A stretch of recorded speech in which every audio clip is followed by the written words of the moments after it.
Aakalain ba nating ang isa sa pinakamahalagang scientific discovery sa buong kasaysayan ang magiging dahilan ng pagkakaaresto ng taong nakadiskubre nito? Si Galileo Galilei ay isang Italian astronomer nang nalaman niyang mayroong instrumentong naimbento na kayang makakita ng malalayong bagay na parang malapit lang. Pinag-aralan niya ito at mas pinagbuti hanggang nagawa niya itong mas powerful at kapaki-pakinabang kaysa sa naunang imbensyon. Ito ang telescope. Kung kaya ng unang telescope na makita ng mga 3 beses na mas malapit ang isang bagay, ang telescope ni Galileo ay kayang makita ito ng mga 20 hanggang 30 beses na mas malapit. Ang naunang telescope ay ginamit para sa militar upang makita ang mga paparating na barko ng kalaban. Pero ang telescope ni Galileo ay itinutok niya sa kalangitan. Siya ang pinakaunang gumamit ng telescope para sa astronomiya. Sa pamamagitan nito, nakita niya ang mga craters at bundok sa buwan. Nadiskubre rin niya ang 4 na pinakamalalaking buwang umiikot sa Jupiter. Ngayon, tinatawag natin silang Galilean moons, ang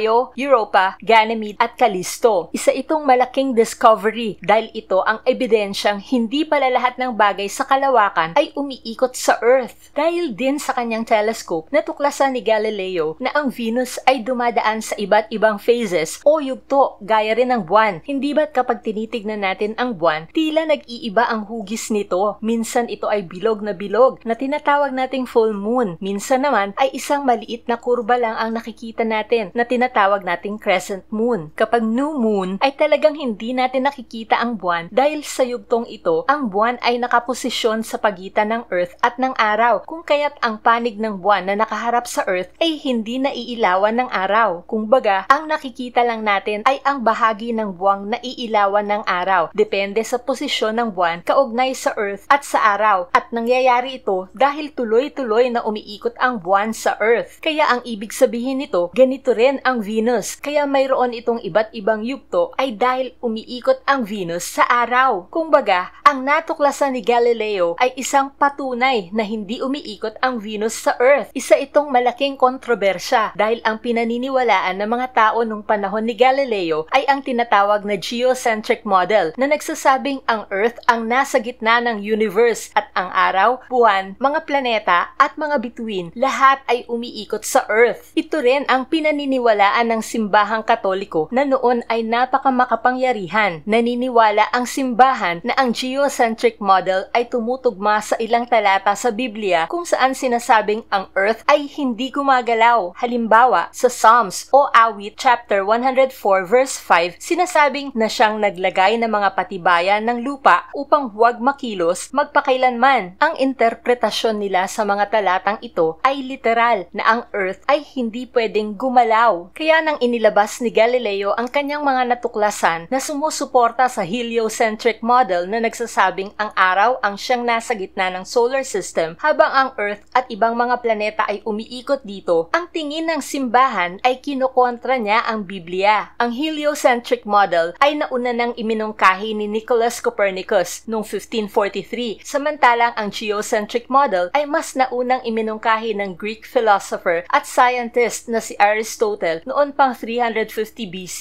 Taong 1632 nang inilathala ni Galileo ang kanyang aklat na Dialogue Concerning the Two Chief World Systems kung saan ipinagkumpara niya ang heliocentric at geocentric models. Taong 1623 nang unang humingi ng pahintulot si Galileo kay Pope Urban VIII upang isulat ang nasabing aklat. Pumayag si Pope Urban sa kondisyong ipepresenta niya ang heliocentric model ni Copernicus bilang isang hypothesis lamang at bibigyan niya ng patas na bigat at argumento ang parehong modelo. Pero nang lumabas ang aklat, kitang-kita na sinusuportahan nito ang modelo ni Copernicus at parang ipinapakita dito na ang mga naniniwala sa geocentric model ay mga mangmang. Tinamaan dito si Pope Urban na itinuturing pa naman si Galileo bilang isang matalik na kaibigan kahit pa man bago siya maging papa. Nasaktan siya at pakiramdam niya itinaydor siya at ipinahiya ni Galileo. Dahil dito inutusan niya ang makapangyarihang Roman Inquisition upang imbestigahan si Galileo. Ipinatawag si Galileo sa Roma upang litisin. Noong 1633, hinatulan siya sa salang heresiya o heresy, ang pagtuturo ng doktrina laban sa pananampalataya ng simbahang Katoliko. Kabilang sa kanyang mga parusa ay habang buhay na pagkakakulong, ang pagbabawal sa kanyang mga aklat patungkol sa heliocentric heliocentric model ang pagbabawal na magturo o magsulat siya ng tungkol sa heliocentric model at dapat ay bawiin niya ang mga sinabi niya tungkol sa heliocentric model. Kailangang aminin niyang mali ito. Ayon sa ilang dokumento, ininstruksyonan ni Pope Urban VIII ang Roman Inquisition na huwag maging malupit sa kanilang parusa kay Galileo, na dapat ay walang torture o labis na pagpapahirap. Dapat ay hindi siya makulong sa Bartolina at dapat ay hindi siya masentensyahan ng kamatayan. Malinaw dito na umiiral pa rin sa Papa ang pagkakaibigan nila ni Galileo. Sinasabi ring mas pinagaan pa ni Pope Urban VIII ang sentensyang habang buhay na pagkakakulong. Imbes na sa selda sa bilangguan mismo ng Roman Inquisition, ginawa na lang itong house arrest dahil na rin sa kanyang katandaan sa edad na 69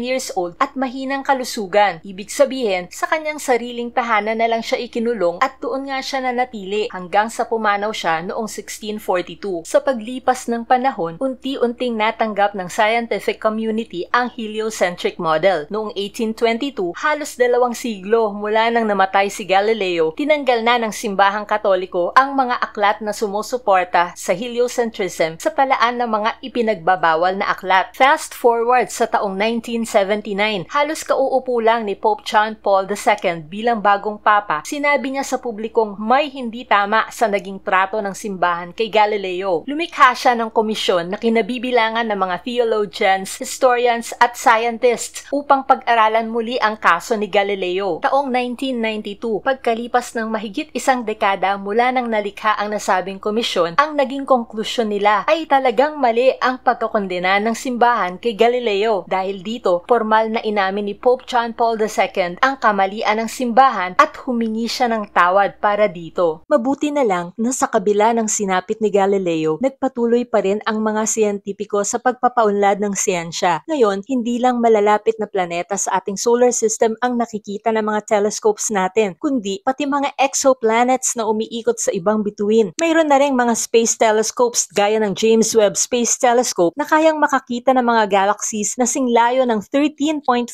billion light years. Para na nating nakita ang universe nang ito ay mga 280 million years pa lang pagkatapos ng Big Bang. Kung baga, isa pa itong baby universe. Bukod sa mga telescopes, nakaimbento na rin ng mga spacecraft na nakarating na mismo sa iba't ibang mga planeta sa ating solar system. May malalim na mensahe ang lahat ng nangyaring ito kay Galileo Galilei na ang relihiyon at ang siyensya ay hindi kailangang maging magkaaway dahil pareho naman nilang nilalayon ang katotohanan. Habang sinisikap na ipaliwanag ng siyensya kung paano gumagana ang universe, sinisikap namang ipaliwanag ng relihiyon kung bakit tayo naririto sa universe, kung ano ang purpose ng buhay natin dito. Respeto lang at pangunawa ang kailangan upang magtulungan ang dalawa sa paghanap ng sagot sa mga misteryo ng universe. Gusto ko lang magpasalamat kina Miss Julie Wisconsin, Travel with Christian at June Waker Sala sa patuloy niyong pagsuporta. At syempre, maraming salamat sa lahat ng nanood, lalo na yung mga nakarating hanggang sa bahaging ito ng video. Ingat kayo lagi and God bless!